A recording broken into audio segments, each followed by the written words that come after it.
Holding up your hands and begging for a pass. You lucky they just didn't get the dumping on your ass, cause this game you think it's funny and some real shit. So you need to be more careful who you're fucking with, bitch. Yes, y'all. It is going down right now. Welcome back to another Top 10 Tuesday episode. This is episode 75 coming at you live. And I am your host, Hera616. That's right, Hera616. Hera, I am the boss, 616. I have changed my name, officially changed my name to Hera616. Yeah. And on that note, I want to start off this episode with a shout out. I don't really give too many shout outs, as of late, but I want to give a big shout out to my man, Vance Spalding069 for, sending his love my way, man. In his last video, he said a lot of really nice things about me. Couldn't agree more with everything that he said. He's a really great guy. Likes to say really good things about his friends and all that jazz. And he is the Hera boss, the fucking Hera boss, the master. Yeah, he said in his video that, everybody could probably recommend 30, 40 horror films to every other fan out there. But Vance, in my opinion, you could probably recommend, 300 to 400,000 because he's the boss. I'm sure most of them will be bootlegs, but it is what it is. Yeah, he's the boss. So what I'm going to do, Vance, I'm going to leave your link down in the description. So everyone watching this video, maybe just turn the fucking video off, run over to Vance's channel, start watching all his videos because he is the master Hera. Hora. Yeah, so link down below. Just want to thank you again, brother, for all the nice things that you said about me. Really out of left field. You didn't really have to be that nice, but, it is what it is, man. So link down below, and yeah. So let's get right into this episode, but because I'm running short on time, man, I got lots of self-promotion to do these days, and I only got a little bit of time to record this video, so in between, doing all the self-promotion and stuff, and I was thinking about maybe taking some selfies in a mirror, and posting that shit on Instagram and shit like that, so, nah, man, but fuck all that shit. Fuck all that shit. Sound like a goddamn inbred trailer trash redneck talking like that shit, man. Hurrah.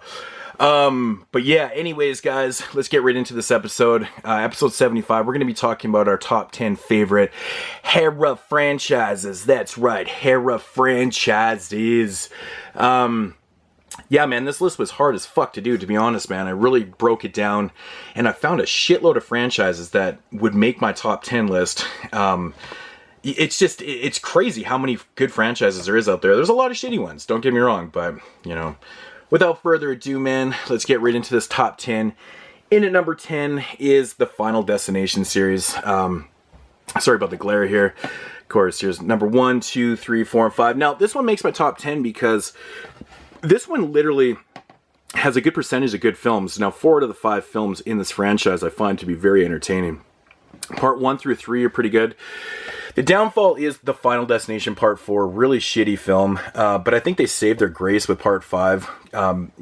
Taking a storyline that was, very kind of, the same through the first 4 films. It was a formula that was working, but they decided to change it, and they throw in a nice little twist in Part 5, and I think it's really well done. I honestly, truly think that they should come up with another film because kind of play off what they did in Part 5, so. But yeah, Final Destination, not everyone's favorite, but I personally really enjoy the films, kind of like supernatural slasher. It's a fun way of killing people, is essentially what it is, so. But yeah, Final Destination at number 10. In at number 9 is the Blind Dead collection, or the Blind Dead franchise. Now, if you're not familiar with these films, we've got Tombs of the Blind Dead, we got Return of the Evil Dead, The Ghost Galleon, and Night of the Seagulls.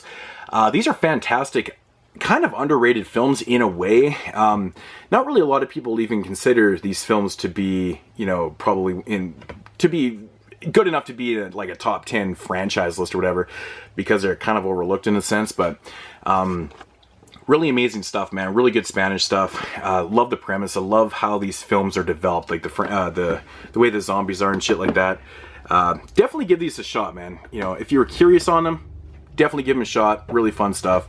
But yeah, the Blind Dead collection, man. Can't go wrong with that shit. So yeah, and that is number 9. In at number 8 is going to be the Dead franchise. As you can see, I've put all these things out because I didn't really want to fuck with them while I was holding the camera and shit. Sorry about the glare in here, it's really fucking bright. But, of course, Night of the Living Dead, Dawn of the Dead, my favorite film of all time. Day of the Dead's in my top 5. Land of the Dead, I really do enjoy. I know a lot of people kind of shit on this film for whatever reasons. I think it's fun. Diary of the Dead has grown on me. I still don't care for it a whole lot. And Survival of the Dead is actually pretty shitty. But, you know, the good percentage of films in here, man. Like, I like 4 of the 6 a lot. 1 kind of mediocre, but, you know, just the quality of the films. I think it's a great franchise. I've even heard people say that they don't even really consider the Dead films to be a franchise. And I'm like, how are they not a franchise? I thought that was kind of interesting when someone said that to me, but, you know, it is what it is. To each their own. Yeah, can't argue with you. I'm not the fucking Hera boss, you know? But Night of the Living Dead, man. Fucking classic. All the Dead films, good stuff. And that was in at number 8. Now, in at number 7 is, I'm going to go over here to the Child's Play franchise, man. You know, another really high percentage of good films. Child's Play 1, 2, and 3. Love them all. Part 4, I really do enjoy. It's when the franchise gets really goofy. You know, it starts in Part 3, but Part 4 is really goofy. Seed of Chucky is just an abomination, man. It's definitely the black sheep of this franchise, as most people would consider.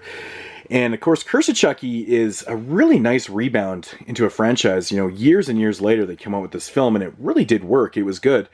I think it surprised a lot of Hera fans out there, you know, with that film, because it was a big surprise. And I can't wait for the sequel to come out for that, because, you know, I want to see what they're going to do. Because there's not too many franchises that get resurrected with a really good film. So that's really interesting. But yeah, Child's Play, man, what can I say? My favorite film in this franchise has got to be Child's Play 2. I love Child's Play 2. I think it's fantastic, the setting, everything about it. But I have this really big soft spot for Child's Play 3. I just love it.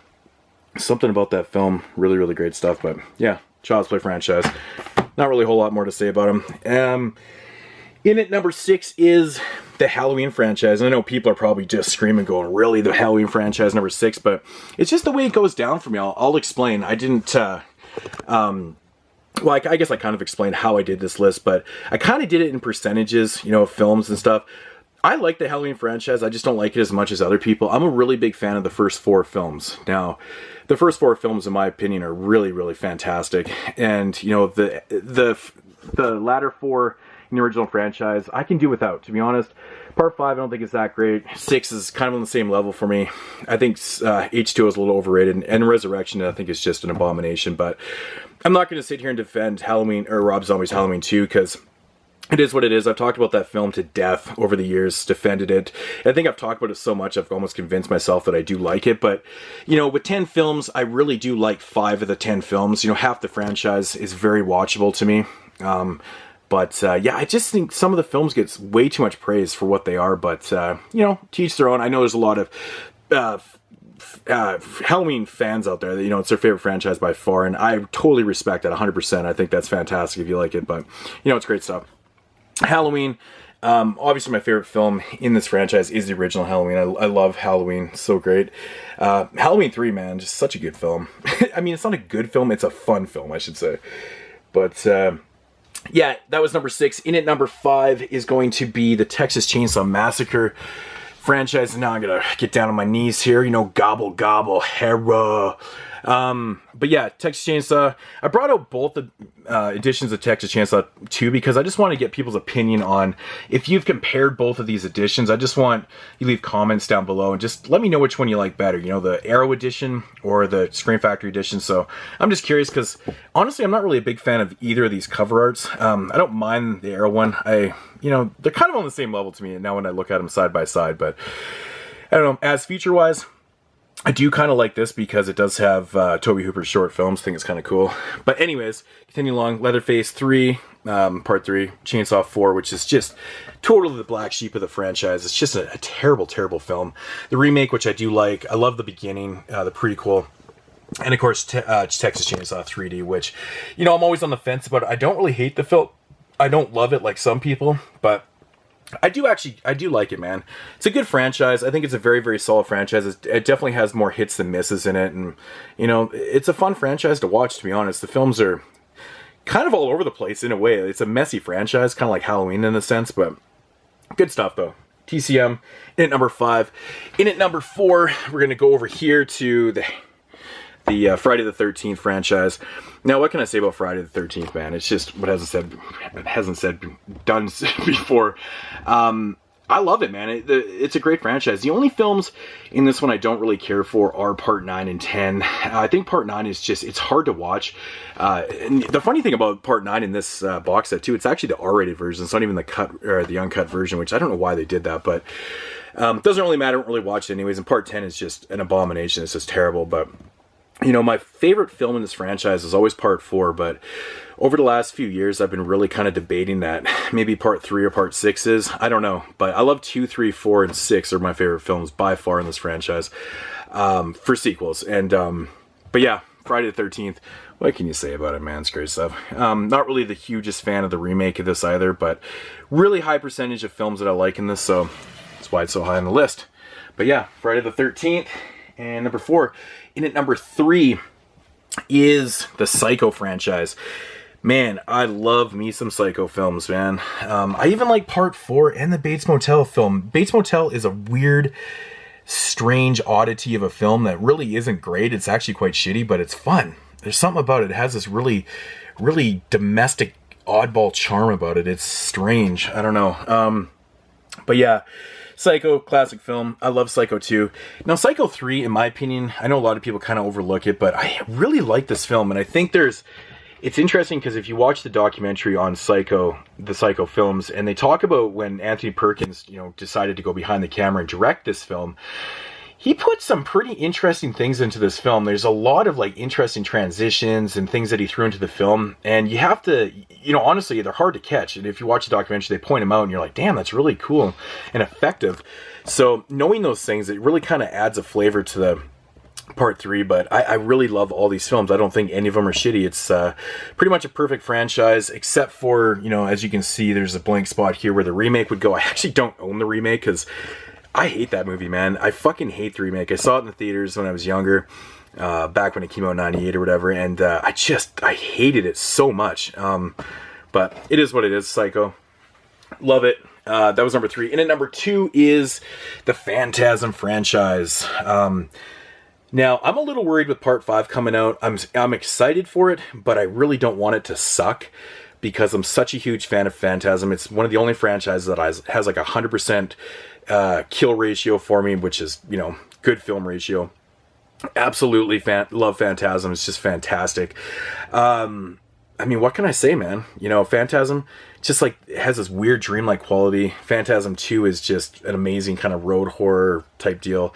3 and 4, Part 4 always still trips me out when you watch it because Coscarelli used like cut footage from the first film, like footage that he didn't use for the first film, and he incorporated it into Part 4, and it was like all these young shots of the boy. It's really creepy when you watch it, but it's just a fantastic series. I was really happy to do this on the podcast, and if you've never checked out that episode, give it a shot because, you know, we go into quite grave detail on it, so pretty cool stuff. But yeah, Phantasm, love it.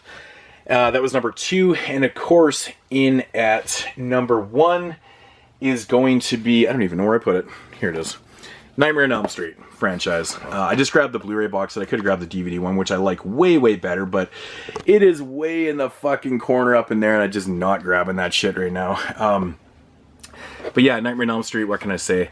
Definitely, you know, if I was doing this solely by percentage-wise, Phantasm technically should be my favorite franchise, but Nightmare will always be my favorite franchise. The only films in the franchise I don't really care for is Part 6. Freddy's Dead I really don't like. It pisses me off every time I watch it. And the remake, obviously, I just fucking hate. Part 2, I'm always indifferent with it. Sometimes I don't mind it, but I don't find it to be a great film. But as for Part 1, 3, 4, 5, and, you know, and Part 7, I love. But great franchise. Part 3 being my favorite in the franchise. Just Freddy's my favorite horror character, you know, villain type deal. So got to go in my number 1 spot. So yeah, it is what it is. So yeah. Anyways, guys, that is going to do it for the top 10. I don't really know which order, but I have them kind of all spaced out in here because, as you can see, I'm still working on this fucking room. It may appear that I haven't done any progress as there's shitloads of films on the ground, but that's actually the end of the progress. So once these go on the shelf and everything is started, see, this is actually getting all alphabetized. This is all done down here. and everything else is in fucking my favorite companies and stuff, and I just got some tweaking to do on the Blu-rays. This whole section is done. It's just been a crazy experience doing this room. So anyways, guys, that is going to do it for this week's top 10 list. And one more thing, Vance, if you are listening still, which I doubt you are, that $10 that you stole from me, a couple years back, brother, it's all good in the hood. It's all good, man. I understand. I'm not going to ask for the money back. I understand. You probably need that shit to pay the rent and stuff. So, it's all good, man. It's all good. It's how we roll. So anyways, guys, if you guys are still listening, head over to Vance's channel, give him a sub, tell him I sent you, send him my love over. Such a beautiful individual. And that is going to do it for this episode. Peace out, motherfuckers. Hera for life. Hera. Yeah.